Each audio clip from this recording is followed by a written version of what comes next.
എല്ലാ ഭക്തജനങ്ങൾക്കും കതിർവേൽ മുരുകൻ യൂട്യൂബ് ചാനലിലേക്ക് ഒരിക്കൽ കൂടി സ്വാഗതം. എൻ്റെ ചാനൽ ആദ്യമായിട്ട് കാണുന്ന ഭക്തജനങ്ങൾ ചാനൽ ഒന്ന് സബ് ചെയ്യുക. ജ്യോതിഷപരമായി എന്തെങ്കിലും കാര്യങ്ങൾ അറിയാനുണ്ടെങ്കിൽ ഈ നമ്പറിൽ വിളിക്കുക. നിങ്ങളുടെ പ്രശ്നങ്ങൾ ഓൺലൈനായി അവിടെ വെച്ച് നോക്കി പറഞ്ഞു തരുന്നതായിരിക്കും. അപ്പോൾ കാര്യത്തിലേക്ക് കിടക്കാം. നമുക്ക് ബാധിച്ചിരിക്കുന്ന ഒരു പ്രശ്നമാണ് രാഹുർ ദോഷം, അല്ലേ? ഈ രാഹുർ ദോഷം എങ്ങനെ മാറ്റിയെടുക്കാം? അതിന് ചെയ്യേണ്ട വഴിപാട് എന്താണ്? ഈ രാഹുദശ കാലഘട്ടത്തിൽ നമുക്ക് ഒത്തിരി ദുരിതങ്ങൾ അനുഭവിക്കുന്ന ഒരു കാലഘട്ടമാണ് രാഹുർ ദശ. ചിലവർക്ക് നല്ലതായിരിക്കും, ചിലർക്ക് പല രീതിയിലുള്ള പല പ്രശ്നങ്ങൾ രാഹുർ ദോഷം കൊണ്ടുണ്ടാകാം. അതിൽ ഏറ്റവും നമുക്ക് ശരീരത്തുണ്ടാകുന്ന ത്വക്ക് രോഗങ്ങളാണ്. അതായത് നമ്മുടെ ശരീരത്തിൻ്റെ ഭാഗത്ത് ചൊറിഞ്ഞു തടിക്കുക, നമ്മൾ ഡോക്ടേഴ്സിനെയൊക്കെ കണ്ടിട്ട് അവിടെ മരുന്നൊക്കെ പുരട്ട് വീണ്ടും പഴയതുപോലെ ആകുക. അതായത് മരുന്ന് പുരട്ടുന്ന സമയത്ത് നമുക്ക് മാറ്റം ഉണ്ടാകും, വീണ്ടും പഴയതിനെക്കാട്ടിയും കൂടുതൽ വരിക. അതുപോലെ തന്നെ രാഹുർ ദോഷത്തിന് നമ്മുടെ ഗ്രഹനില രാഹു എത്രാം ഭാവത്തിലാണ് സ്ഥിതി ചെയ്യുന്നത് അതനുസരിച്ചായിരിക്കും നമുക്ക് ഫലങ്ങൾ കിട്ടുന്നത്.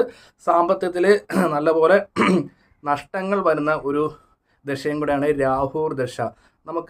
നമുക്കുള്ള കൂട്ടുകാരികൾ, നമുക്കുള്ള ബന്ധുജനങ്ങൾ, ഇതൊക്കെ ശത്രുതാ മനോഭാവത്തിലാകുന്നതും കൂടെയാണ്. അതായത് നമ്മൾ ആവശ്യമില്ലാത്ത കാര്യത്തിനും നമുക്ക് അവരിൽ നിന്ന് ബുദ്ധിമുട്ടുണ്ടാകാം, അവരായിട്ട് വഴക്ക് ഉണ്ടാകാം, ജോലി സ്ഥലത്ത് പ്രശ്നം ഉണ്ടാകാം. നമ്മൾ നേരത്തെ നല്ലതുപോലെ സ്ഥിരമായി കർമ്മങ്ങളൊക്കെ അനുഷ്ഠിക്കുന്നത്, നിത്യം ജോലിക്കൊക്കെ പോകുന്നുണ്ടെങ്കിൽ ആ ജോലിക്ക് പോകുന്നതിൽ തടസ്സം ഉണ്ടാകാം. അതിലെ പ്രധാന കാരണം നമുക്ക് ഇടയ്ക്കിടയ്ക്ക് അസുഖങ്ങൾ ഉള്ളത് കൊണ്ട് കൃത്യമായിട്ട് നമുക്ക് ജോലി പോയി വരാൻ പറ്റത്തില്ല.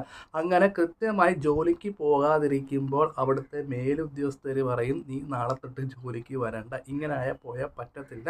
ഇപ്പോൾ സാധാരണ ഒരു അസുഖം വന്ന് വലിയ പ്രശ്നമൊന്നുമില്ല, എന്നാൽ നമുക്ക് തന്നെ നമ്മളോട് മടിയുണ്ടാകുന്ന ഒരു അവസ്ഥയാണ് രാഹുർ ദശാകാലം. അതേപോലെ തന്നെ ഈ ത്വക്ക് രോഗങ്ങൾ കൂടുതലായിട്ട് നമുക്ക് ഉണ്ടാകാനിടയുണ്ട്. അതേപോലെ തന്നെ നമ്മുടെ കൂട്ടുകാരികൾ, അതായത് നമുക്ക് വേണ്ടപ്പെട്ട കൂട്ടുകാരൊക്കെ ഉണ്ടല്ലോ, ആ കൂട്ടുകാരായിട്ട് ചെറിയ ഒരു കാര്യത്തിന് വരെ നമുക്ക് വഴക്കിടേണ്ട ഒരു അവസ്ഥയുണ്ടാകും. നമുക്ക് നമ്മളോട് തന്നെ പെട്ടെന്നൊരു ദേഷ്യം ഉണ്ടാകുക. അതായത് സാധാരണ നമ്മൾ വീട്ടിൽ സംസാരിക്കുമ്പോഴത്തേക്ക് അച്ഛനമ്മമാർ ഇല്ലെങ്കിൽ വൈഫ് കുട്ടികളോടൊക്കെ സംസാരിക്കുമ്പോൾ ആവശ്യമില്ലാത്ത കാര്യങ്ങൾക്ക് നമ്മൾ പെട്ടെന്ന് ദേഷ്യപ്പെടുക, എല്ലാവരിൽ നിന്നൊരു വെറുക്കുന്ന ഒരു സ്വഭാവം ആയിട്ട് നമുക്കുണ്ടാകും, അല്ലേ?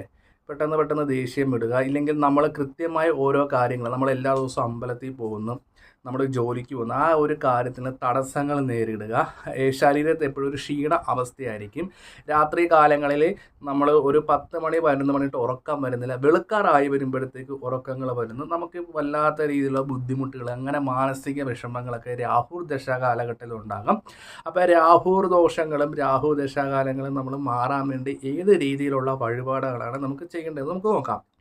ആദ്യമായിട്ട് നമ്മുടെ താമസിക്കുന്ന വീടിൻ്റെ അടുത്ത് കാവോ ഇല്ലെങ്കിൽ വെച്ചാരാധനയുള്ള സർപ്പക്ഷേത്രങ്ങളോ സർപ്പസങ്കേതത്തിൽ പോയി, അതായത് ചിലയിടത്തൊക്കെ വീടിൻ്റെ അടുത്ത് ഈ സർപ്പങ്ങൾ ഇരിപ്പുണ്ടാകും, കാവിൽ വിളക്ക് എത്തിക്കുന്നത്, അവിടെ നമ്മൾ ആദ്യം എണ്ണ കൊടുക്കുക.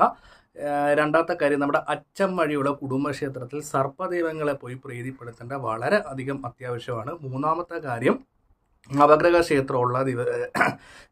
ക്ഷേത്രത്തിൽ പോയി രാഹുർ ഭഗവാന് കരിക്ക് കൊണ്ട് അഭിഷേകം ചെയ്ത് നടത്തുക. ഈ കരിക്ക് അഭിഷേകം ചെയ്യുന്നതുകൊണ്ട് പ്രകൃതിയിലുള്ള ജലം കൊണ്ട് അഭിഷേകം ചെയ്യുമ്പോൾ രാഹുർ ദോഷത്തിന് ഏറ്റവും ഉത്തമമായിട്ടുള്ളൊരു പരിഹാരമാണ് കരിക്കഭിഷേകം. ഈ കരിക്കഭിഷേകം നമുക്ക് ചൊവ്വാഴ്ചയോ ഞായറാഴ്ചയോ ചെയ്യാം. അതേപോലെ തന്നെ നവഗ്രഹത്തിന് 9 വലത്ത് വെക്കുക. രാഹുവിന് മാത്രമായിട്ട് പ്രത്യേക രീതിയിലുള്ള അർച്ചനകളും പൂജകളും ഒക്കെ ചെയ്യാം. ഒപ്പം തന്നെ 2 വെള്ളിയുടെ സർപ്പത്തിൻ്റെ രൂപം മേടിച്ചിട്ട് നാഗരാജാവിന് നാഗശ്യമ്മയും പ്രാർത്ഥിച്ച് തലക്കൊഴിഞ്ഞ് നടക്കി വെക്കാം. അപ്പോൾ ഇത്രയും കാര്യങ്ങൾ ചെയ്യുമ്പോൾ രാഹുർ ദശ കാലഘട്ടത്തിന് പരിഹാരമായി. പിന്നെ നിങ്ങളുടെ ഗ്രഹനിലയിൽ എത്ര ഭാവത്തിലാണ് രാഹു നിൽക്കുന്നത് അതനുസരിച്ചായിരിക്കും ഓരോരോ ഫലങ്ങൾ നമുക്ക് മുന്നോട്ട് വരുന്നത്.